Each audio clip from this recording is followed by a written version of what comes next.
अस्सलाम वालेकुम मेरी प्यारी सी यूट्यूब फैमिली, कैसे हैं आप सब लोग। मैं बिल्कुल ठीक ठाक हूँ, अल्लाह का शुक्र है जनाब।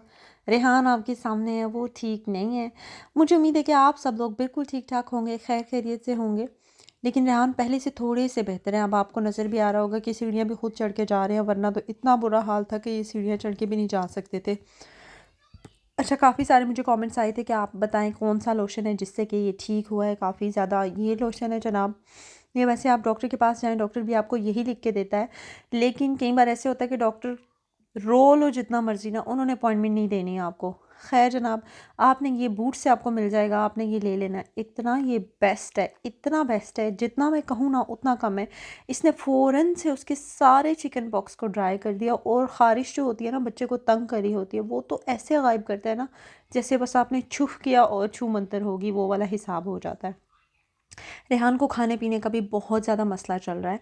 तो रेहान को मैंने खाने में जो है आपके सामने अभी बिस्किट है और चाय दी हुई है। फ़रहान ने वही कुछ खाना साथ लाज़मी होता है जो कुछ रेहान ने खाना होता है, तो वो भी साथ में बैठे हुए हैं, और इस तरह से ये है कि चलो थोड़ा-सा इन्होंने ये कुछ खा लिया था।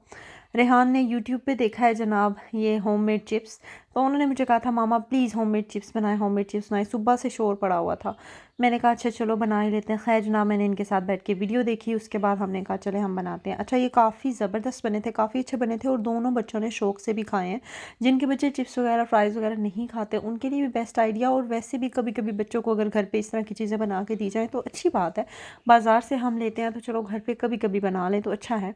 यहाँ पे मैंने आलू लिया था, उसको मैंने धो के फिर मैंने उसको छील लिया। छीलने के बाद बहुत ज़्यादा बारीक, मतलब जितना बारीक आप काट सकते हैं ना उतना बारीक आपने इस तरह से लंबा लंबा इनको काट लेना है। जैसे कि आलू वाले पकोड़े हम बनाते हैं ना, जिस शेप में हम काटते हैं उस शेप में आपने काटना है। सिर्फ इसको बहुत ज़्यादा बारीक करना है, मतलब इतनी जितनी थिन लेयर आप कर सकते हैं उतना करें तो वो ज़्यादा बेस्ट होगा। मसला एक ये भी था कि मुझे ना इन दोनों को अलग-अलग भी रखना था, क्योंकि फ़रहान को रेहान से बहुत ज़्यादा दूर भी रखना पड़ रहा है मुझे, जो कि मेरे लिए सबसे ज़्यादा मुश्किल काम है। मैंने इंस्टाग्राम पे स्टोरी भी लगाई थी, आप लोगों ने बहुत ज़्यादा दुआएँ भी दी और काफ़ी सैड भी फ़ील किया फ़रहान के लिए, क्योंकि फ़रहान को आदत है रात को जब हम बेडरूम में जाते हैं ना, तो फिर इनको इन्हीं के बेडरूम में, ये अपने बेडरूम में दोनों भाई सोते हैं, हमारे साथ नहीं सोते। लेकिन जब मैं बेड पे जाती हूँ तो फिर मैं इनके बेडरूम में लेट जाती हूँ, और फिर हम स्टोरी वगैरह जो भी ये मैं इनको सुनाती हूँ, कहानियाँ-शहानियाँ, वो हम इकट्ठे करते हैं और एक ही बेड पे लेटे रहते हैं। फिर ये सो जाते हैं दोनों को, मैं अपने-अपने बेड पे डाल देती हूँ और फिर मैं चली जाती हूँ अपने कमरे में। लेकिन आजकल ऐसा हो रहा है कि मैं दोनों बच्चों को इकट्ठे साथ में लिटा के स्टोरी नहीं सुना सकती। तो फिर ये होता है कि फ़रहान को अलग अपने ही बेड पे लेटना पड़ता है, और रेहान जो है वो अपने बेड पे लेटे हुए होते हैं। तो अब फ़रहान का दिल होता है मैं भी वहाँ पे आऊँ, तो आज रात को तो ख़ैर रो भी रहे थे कि मुझे अपने बेड पे लेके जाएँ। तो फिर मैं उनको समझा रही थी, ख़ैर समझ जाते हैं लेकिन काफ़ी ज़्यादा अपसेट भी हो जाते हैं, क्योंकि वो छोटे भी हैं अभी बहुत ज़्यादा। तो लेकिन मैं कोशिश कर रही हूँ भई दोनों को अलग रखूँ, क्योंकि दोनों बच्चों को सँभालना ना बहुत ही ज़्यादा मुश्किल हो जाता है। और एक बच्चा ये है कि चलो बीमार हो बंदा एक को आराम से देख लेता है, दूसरा बच्चा थोड़ा ठीक होता है। फ़रहान अभी छोटू भी बहुत है, मासूम है, और मैं नहीं चाहती कि अभी उनको हों, क्योंकि रेहान ऐसे है कि समझदार है माशाल्लाह। अगर कह दो कि आपने ख़ारिश नहीं करनी तो फिर वो काफ़ी ज़्यादा मतलब इस बात को अंडरस्टैंड करते हैं, समझते हैं। हालाँकि बहुत बुरा हाल होता है, मुझे ख़ुद पता है कि बंदे को रोकना बहुत ही मुश्किल है अपने आप को। जब आपको किसी हिस्से में कोई तकलीफ़ है या आपको ख़ारिश हो रही है तो आप कैसे अपने आप को रोकेंगे।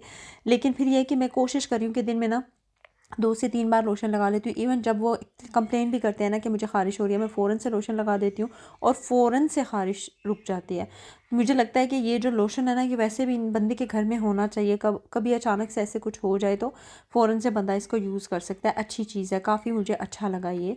तो मुझे सब ने कहा था कि आप शेयर कीजिएगा। इसके ऊपर लाज़मी लिखा नहीं हुआ है कि आप चिकन पॉक्स का ही है ये, क्योंकि मैंने इससे पहले एक लाई थी जेल, उस वो स्पेशल चिकन पॉक्स की है, लेकिन उससे कोई फ़र्क नहीं पड़ रहा था। मैं जैसे इनको अप्लाई करी थी ना, तो रेहान स्टिल लगवाते हुए चुप करते थे, फिर जैसे ही मतलब उठ के तो दोबारा से उसने रोना शुरू कर देना होता था, क्योंकि वो ख़ारिश को कम नहीं करती थी। वो सिर्फ ऐसे ही थी जैसे कि आप एलोवेरा जेल लें और वो आप लगा दें चीचक के ऊपर, तो वो ठीक थोड़ी ना हो जाएगी, आराम थोड़ी देगी। लेकिन ये लोशन स्पेशल उन्होंने ऐसे बनाया है, ठंडा सा है कुछ, कि बंदा ठीक हो जाता है। अच्छा, यहाँ पे आप देखें मैंने इनको फ्राई कर लिया और फिर मैंने थोड़ा थोड़ा अलग कर दिया था, ताकि ये इनका जो ये क्रिस्पी से ख़राब ना हो जाए। थोड़े से अलग करके थोड़ा सा नमक डाल के ना मैंने इनको मिक्स कर दिया था, और ये इतने मज़े के बने थे। दोनों बच्चों ने ना काफ़ी शौक़ से खाए हैं। आप लोग ज़रूर ट्राई कीजिएगा अपने घर में बच्चों के साथ, और अगर आपको अच्छे लगे तो आप लोगों ने मुझे ज़रूर बताना है इंस्टाग्राम पे। तो फिर मुझे भी पता होना चाहिए कौन कौन यूज़ करता है, कौन क्या क्या आप बनाते हैं। वैसे काफ़ी सारी सिस्टर्स हैं जो कि चीज़ें बनाती हैं, यूज़ करती हैं, तो मुझे बताती हैं।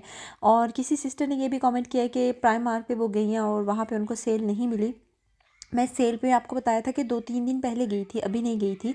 लेकिन वो पूरे प्राइमार्क पे सेल नहीं लगी, एक सिर्फ़ एरिया है जहाँ पे उन्होंने रिडक्शन लिखा हुआ है। मैं वैसे वॉक करते-करते वहाँ पे गई, तो मैंने देखा काफ़ी अच्छे-अच्छे जूते जो हैं वो सेल पे लगे हुए थे। तो आप भी अपने प्राइमार्क में जाकर चेक ज़रूर कीजिएगा। एक रिडक्शन का सिर्फ़ एक एरिया है जहाँ पे लगे हुए हैं, सारा नहीं है, सिर्फ़ थोड़ा-सा है। तो उसके अंदर काफ़ी ज़्यादा अच्छी वैरायटी लगी हुई है, तो आप ज़रूर चेक कीजिएगा। उम्मीद है कि आपको वहाँ से मिल जाएँगे। ख़ैर ये जब मैं बना रही थी ना, मेरा दिल कर रहा था कि मैं भी ट्राई करूँ, लेकिन रोज़े की वजह से मैं तो बिल्कुल नहीं ट्राई कर सकती थी। लेकिन आज इफ्तारी में ना मैं इनको ज़रूर ट्राई करूँगी कि ये कैसे बनते हैं खाने में। लेकिन इफ्तारी के बाद हिम्मत कोई नहीं बचनी। ख़ैर कोई बात नहीं, क्या कह सकते हैं जनाब। अच्छा, अभी क्विक सा मैं आपको ये दिखा रही हूँ, क्योंकि ये है जनाब मेरी टिकटॉक की वीडियो। टिकटॉक पे जिसने मुझे फ़ॉलो नहीं किया हुआ ना, जल्दी से मुझे फ़ॉलो कर लें। टिकटॉक की मेरी आईडी बगैर स्पेस के आप लिखेंगे पाकिस्तानी मॉम सोबिया, तो मैं आपको मिल जाऊँगी वहाँ पे।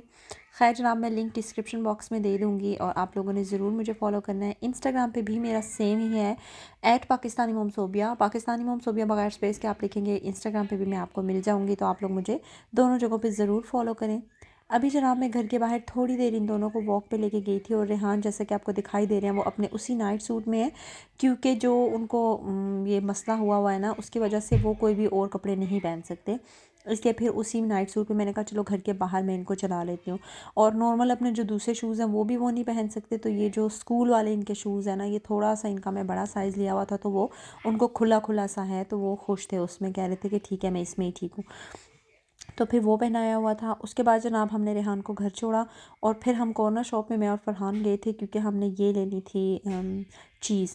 क्योंकि मैं खाने में कुछ बहुत ही स्पेशल चीज़ बना रही हूँ, वो मैं आपको नेक्स्ट व्लॉग में दिखाऊंगी। तो मुझे सारा कुछ मंगवा लिया था, चीज़ नहीं मंगवाई थी, तो मैंने कहा चलो अब क्या मैं हस्बैंड से दोबारा सिर्फ चीज़ के लिए उनको भेजूँगी, तो मैं कॉर्नर शॉप से पता कर लेती हूँ अगर मुझे वेजिटेरियन मिल जाती है तो। शुक्र है यहाँ से मिल गई थी, क्योंकि ये काफ़ी बड़ी शॉप है यहाँ पे मेरे घर के पास ही। तो अगर मुझे कोई अचानक से चीज़ ज़रूरत होती है घर की ज़रूरत की, तो मुझे मिल जाती है। वैसे मैं ज़्यादातर यहाँ से नहीं लेती, क्योंकि यहाँ पे बाकी शॉप्स की निस्बत एक्सपेंसिव होता है सब कुछ। मतलब प्राइस आप समझ लें डबल से भी ऊपर होती है। अब ये चीज़ जो है फार्म फूड से मैं 1 पाउंड की लेती हूँ, और यहाँ पे ये 2.5 पाउंड की लगी हुई है। तो आप प्राइसेस का खुद अंदाज़ा कर सकते हैं कि काफ़ी ज़्यादा महंगी होती है। लेकिन कभी ऐसे अचानक होता है ना, बंदे को चीज़ ख़त्म हो गई है, ज़रूरत है, अब तो कोई अवेलेबल नहीं है, और स्पेशली मेरे जैसा बंदा जिसने गाड़ी नहीं पास की हुई, तो उसके लिए इस चीज़ की आसानी है कि यहाँ पे हर ज़रूरत का सामान पड़ा है। सीरियल पड़े हैं, चीनी पत्ती सब कुछ यहाँ पे मौजूद है, ड्रिंक्स हैं, ब्रेड हैं, दूध है, चीज़ भी मिल गई। मतलब जो आपकी ज़रूरत है ज़िंदगी, जितनी भी चीज़ें होती हैं ना, वो सारी यहाँ पे पड़ी हुई हैं। उसके बाद जनाब ये मेरा प्यारा सा तवा टूट गया था, तो हम ये नया लेके आए हैं। इसको आप पैन भी कह सकते हैं, तवा भी कह सकते हैं। मैं इसको एज अ तवा भी यूज़ करती हूँ। ये दूसरा तवा ख़राब नहीं हुआ, ये बिल्कुल ठीक है, सिर्फ इसकी जो ऐसे पकड़ने वाला है ना, वो टूट गया है। तो ये आजदा में जो है ना, अभी ऑफ़र पे भी लगा हुआ है 650 में। पहले मैंने ये 10 पाउंड का लिया था, अभी ये 650 का लगा हुआ है। अगर किसी ने लेना है तो आप लोग ले लीजिए। इसमें ना पैनकेक्स बहुत ज़्यादा अच्छे बनते हैं, क्योंकि बॉटल्स हाथ में दी हुई है। बस जनाब, और किचन आजकल ऐसा ही है जैसा अभी आपको दिखाई दे रहा है, क्योंकि मेरे पास बिल्कुल टाइम नहीं होता एक एक चीज़ को उठाने और संभालने का।